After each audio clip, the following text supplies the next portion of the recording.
Hello guys, samahan niyo po ako sa bagong adventure natin dito sa may Monte Maria, Batangas na ating pinuntahan. Ito yung ating drone shot, pinakita natin ang kabuang view. Guys, nandito na tayo ngayon sa may glass walk. Ayan, 300 pesos ang entrance dito sa may Monte Maria, Batangas. Tara.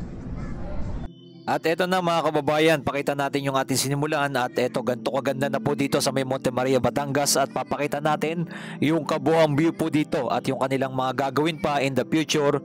Ito isa sa mga world class na ginagawa dito sa may Batangas. Yan, like and comment and share mga kababayan kung ano mga sabi nyo po dito sa ating pinuntahan na ating ipinapakita na tuloy-tuloy na ang pagpapaganda sa may Batangas. Mula nag-start na po ako dito, ako pinaka ground shot natin. Dito po ako sa may JG Summit na po nag-start. Ito isa sa pinakamalaking company po dito ng oil mga kababayan. Alam naman natin dito sa Batangas, nandito po yung mga refined oil ng iba't ibang company, ng Shell, ng Petron. Ayan, nandito po lahat yan sila mga kababayan. At yan, makikita po ninyo kung gaano kalawak po dito sa may Batangas. Grabe, no? Isa sa po itong pinunta natin, isa sa mga dinadayo dito dahil napakaganda ng Monte Maria, Batangas. Ito na po yung isa sa mga tourist spot nila dito. Ito po yung JG Summit na sinasabi ko sa inyo.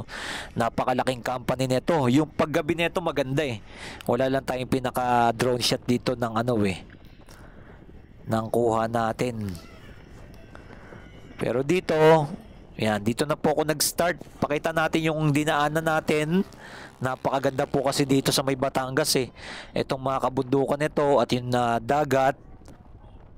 At simple lang po yung mga pamumuhay ng mga nakatira dito, mga kababayan. Halos karamihan ng mga nakatira dito, dito na po nagtatrabaho sa iba't ibang company ng oil. Ayan, no? Like and comment and share kung anong masabi niyo po dito sa ating pinuntahan na napakaganda po. Ayan, sa mga hindi pa po nakakapunta dito, itutur ko po yan mula dito sa start natin, dito sa may JG Summit, at dire-diretso po yan hanggang doon na po sa pag-akyat sa may Monte Maria, Batangas. Ito, napakalaking company, oh. Kita nyo naman kung gaano kalawak yung company na to.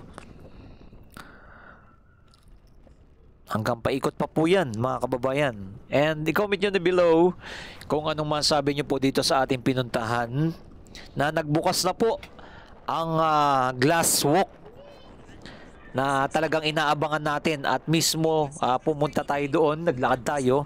Ang entrance pesos ay 300 po ang bayad ng entrance. Pero yung pagpasok sa Monte Maria, may bayad din po yun, 10 piso. Parking wala naman po. 300 pesos, may mga pagkain na rin po sa may pinakababa. Ayan, ipapakita rin po natin yun.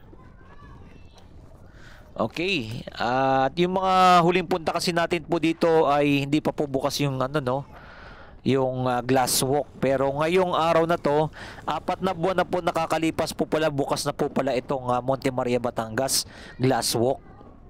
Yan talaga yung inaabangan natin eh. Pakita natin yung kabuang view po dito. Ayan, oh. Napakalalaking mga company po nandito na. Yung Shell, Petron, Caltex. Ayan. Nandito po sila lahat.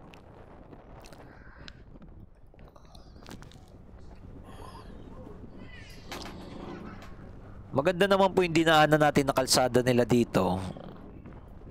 Ayan.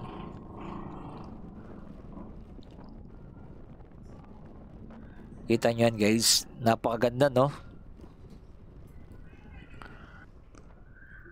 At yan, dire-diretso po tayo mga kababayan. Ito, may mga nakatira dun po sa bandang baba. Dito po muna yung mga malalaking company po. Ayan. Mayroon din company din na Pure Foods po dito. Nakita natin.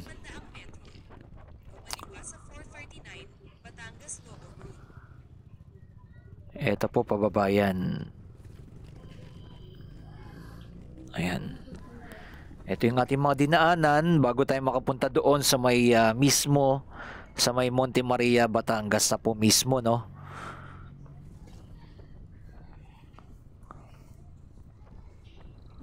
At ito yung right side natin, ayan pa rin po, malaki pa rin po yung sakop nitong JG Summit.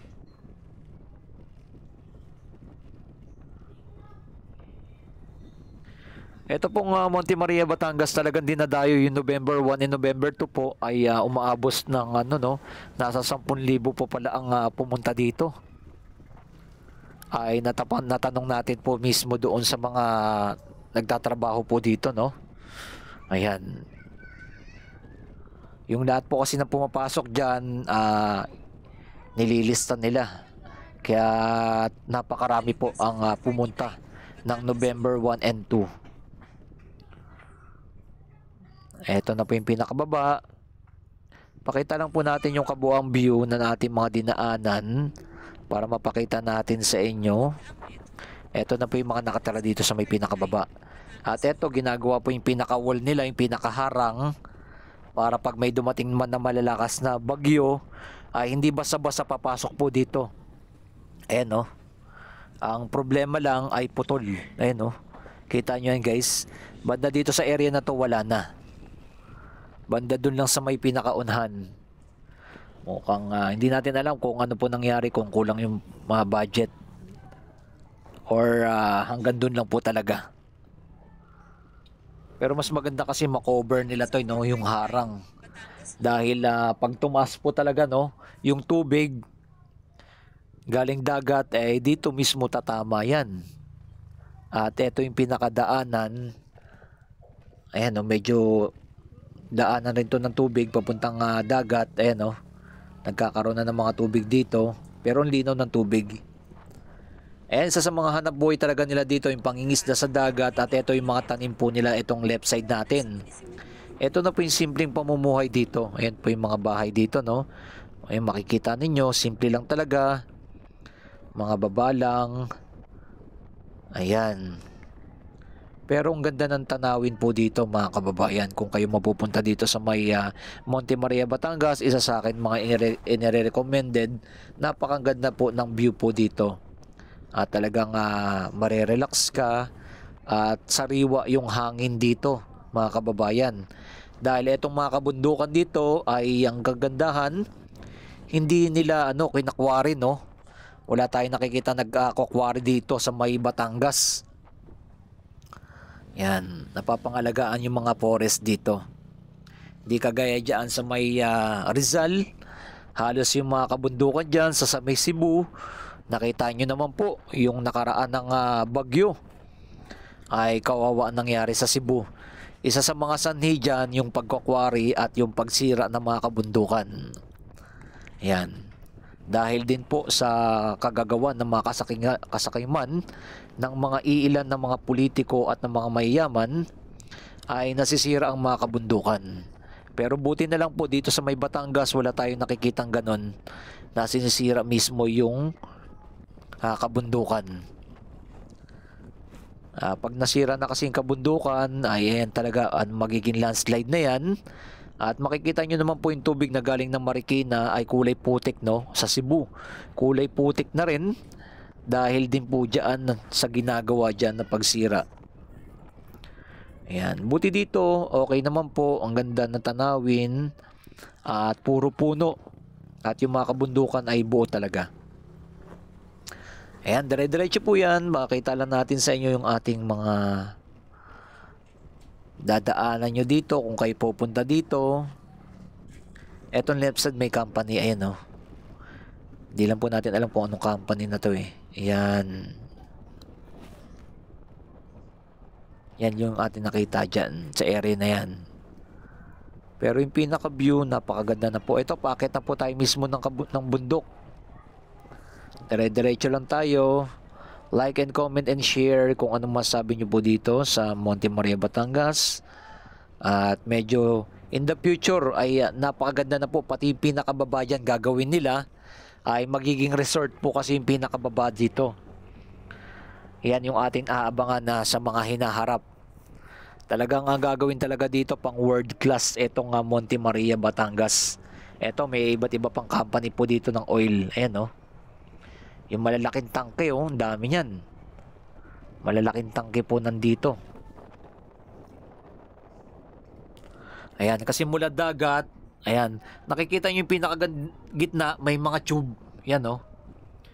After ng dagat, dyan mismo dadaan sa mga tangke yung kanilang mga oil.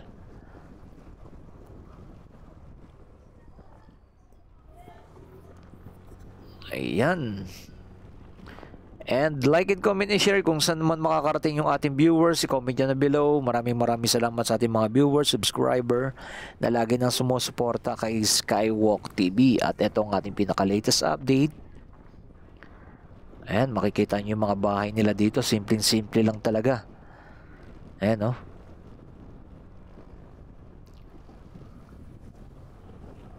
Ayan. Dire-diretso lang po tayo.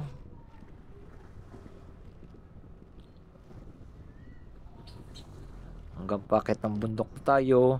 Yung kabilang side pa, meron dito mga magagandang mga dinadayo ng paliguan, no? Dito sa dagat na to. Dito sa may Batangas. Yung pinakababa ng Monte Maria. Ayan, ang dami pong mga resort po dito. Nang pwede na yung paliguan din.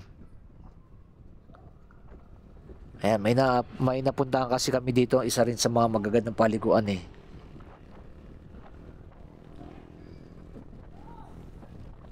Kita nyo naman po yung pinaka-view. Puro puno, puro green, no? Napakagandang pagmasdan. Ayan. Talagang fresh ang hangin dito.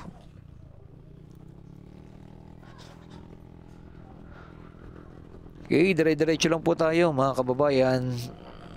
At medyo malapit-lapit na po yung pinaka-tuktok mismo.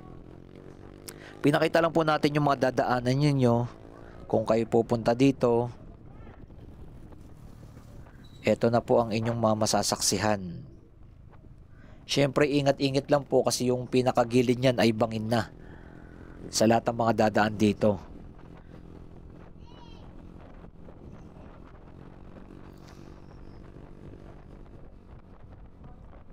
Ayan, oh.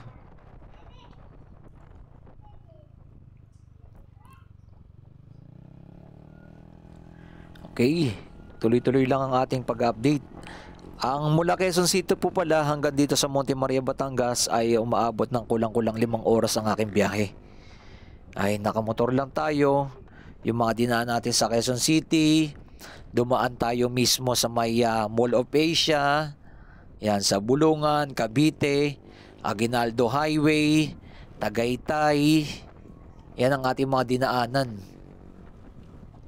Lemery, Batangas, hanggang papunta na po mismo, no? Yan. Tapos sa kabilang side naman sa Laguna. Ayan. SLEX ako dumaan. At papuntang Laguna, Calamba, Laguna, dire-diretso na po ng arko ng Batangas. Ayun ang ating dinaanan. At meron tayong nadaanan ng isang shortcut po ditong bypass road. Ay upload na lang po natin yun bukas. Papunta rin po dito yun. Isa sa mga shortcut na bypass road dito. Hindi ka dadaan sa may Batangas, SM Batangas. May shortcut po pala. Ayan, oh. Tignan nyo naman po kung gaano kaganda dito yung view pa lang, ha. View pa lang ng ground shot natin. Tignan nyo naman po. Ang ganda, oh. Napakaganda rin ng panahon kaya saktong-sakto. Wala pa yung bagyo, ingat-ingat po tayo. Meron isang napakalaking bagyo na parating na naman po dito. Ang bagyong Uwan. Ayan. Ang tatamaan ay dito naman po sa norte. Katatapos lang ng sa Cebu ay umaabot ng signal number 5 po. Grabe, no? At sakop. Napakalaking sakop ng bagyo po na to. Ayon nga po sa kanila, buong Pilipinas ang sakop ng bagyo. Ayan. At syempre, update din po natin yan, mga kababayan. Kung ano yung mangyayari dito sa may Luzon, ay papakita naman natin yung pinaka-update natin dyan. Ito na po yung paakyat. Dito po, ayan, oh, may mga signboard na sila dyan Dito po sa may unang gate ay 10 piso po yung pinakabayad dyan, mga kababayan. Ingat-ingat po kayo, lalo-lalo na dito sa may Luzon, yung bagyong parating.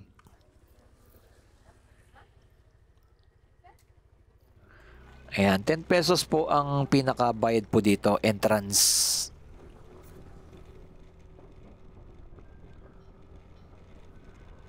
Ayan na, paakit na po tayo.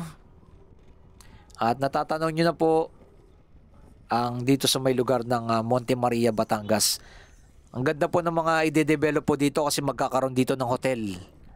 Ayan, papakita natin sa ating drone shot yung hotel na ginagawa nila dito. Sa mga gustong mag-overnight, overlooking, tapos ligo na rin dito ng dagat. Yan yung ating papakita. As in, dinidevelop na po talaga itong lugar na to. At mas lalo pang pagagandahin in the future. Eto, dyan sa may ibabaw naman, nandiyan naman yung glass mirror. Pakita tayo ng elevator. Pakita lang natin. Dito na po yung parking kasi ginagawa po yung kabilang side. Ito yung pinaka-floor nila. At eto, may elevator na sila. May kainan na po dito. May mga upuan na. Elevator siya. Ayan. Yun o. Siyempre, floor. akit tayo ng elevator. Papuntang third floor. Na foreigner. Ayan, third floor po tayo papunta. At eto na po. Nag-start na tayong tumutong ng glass walk na tayo.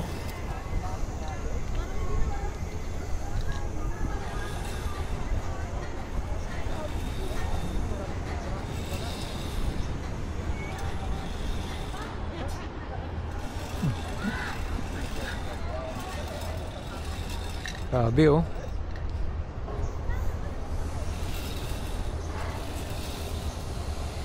Ayan, 100 pesos yan.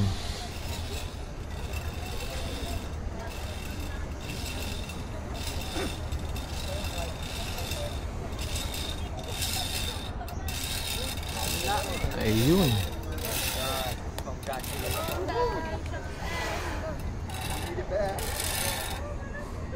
₱100.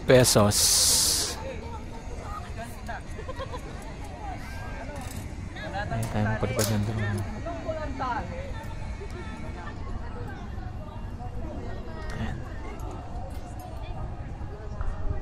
Tara, palipad tayo ng drone dun. Guys, ito naman natin drone shot. Pakita natin yung kabuang view naman nito. Ito yung pinakamahalagang parte natin ng ating pagpunta dito, yung drone shot natin, para makita po ninyo yung kabuang view. Yan, yung ginagawa pa po sa baba, may magkakaroon po kasi ng resort dyan, kaya meron pa kaya dyan sa may pababaan. At may jumping din po dyan hanggang dire-diretso doon sa may pababa, kasi napakarami pa po nang gagawin dito. Ito yung Monte Maria, Batangas na. Nakita nyo na po itong glass walk. Grabe, nakakalula lang po kung kayo dadaan dito sa may makapal-kapal po yung glass walk nila. Talagang matibay talaga. Yung paglakad natin, pakita natin yung kabuang view. Etong right side, ginagawa na po yan. Dinedevelop na nila. At ito po yung sinasabi kong mga hotel. Ayan no. Nakita nyo po yan. Ayan no. Yan. Yan yung mga magiging hotel-hotel dyan. Sa mga lahat ng mga gusto mag-overnight dito, overlooking, tapos pagkatapos nyan, ay diretso na mismo sa sa ligo sa dagat. Ayan, yung pinakababa kasi gagawin pa po yan, ide-develop pa. Pero nakikita nyo, napakaganda na rin po. Ito po yung kuha natin ng hapon. Medyo maganda yung panahon kasi paghapon yung palubog na po yung haring araw natin. At kitang-kita nyo naman po. Ayan, napakaganda po guys. Kung kayo talagang hindi pa po nakakapunta, at kung dito ka naman po sa may NZR, ay punta na po kayo dito sa may glass walk sa may Monte Maria, Batangas. Ayan. Ang kagandahan, may elevator na rin sila. Ayan, daming tao rin May mga pumunta na talaga. Ito talagang gusto talagang puntahan ng ating mga kababayan. Talagang dinadayo to. Yan Tingnan nyo naman po. Yan yung pinakadulo, napuntahan din natin yan. At yung pinakagitna, kung gusto nyo mong tumawid dyan, 100 pesos naman yung bayad. Pero dito, entrance dito ay 300 pesos. Ayan o, kumakaway-kaway sila o. Shoutout sa lahat ng mga pumunta dito sa may Monte Maria, Batangas. Kita nyo naman po o. Bukas na siya, mga kababayan. Ang capacity po pala nito ay umaabot ng 300 tao. Natanong natin si ate. Etong pinaka glass walk. Ayan.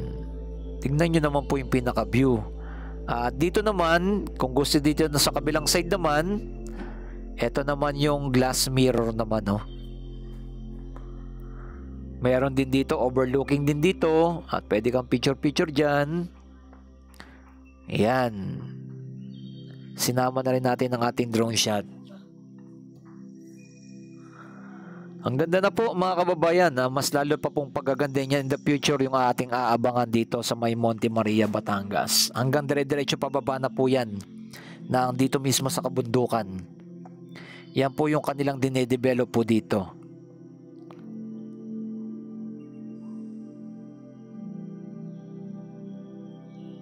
Eh, nakikita nyo dito, mayroon din na, eto dito may entrance din po dito mga kababayan. Nasa 150 po yata ang entrance nito or 100. Hanggang dito na, pakita naman natin dito, kabilang side. Ayan o. Ikot natin yung ating drone. Ito yung pinakamalaking Mama Mary dito sa may Monte Maria, Batangas oh. Ayan oh. Tingnan nyo naman guys, ang ganda ng view. Iba talaga pagkuha ng drone. Ito, dinidevelop na, nakikita tayo na dyan oh.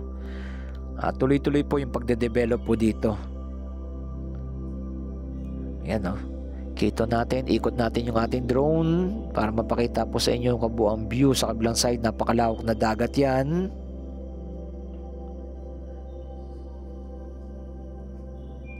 Ayan.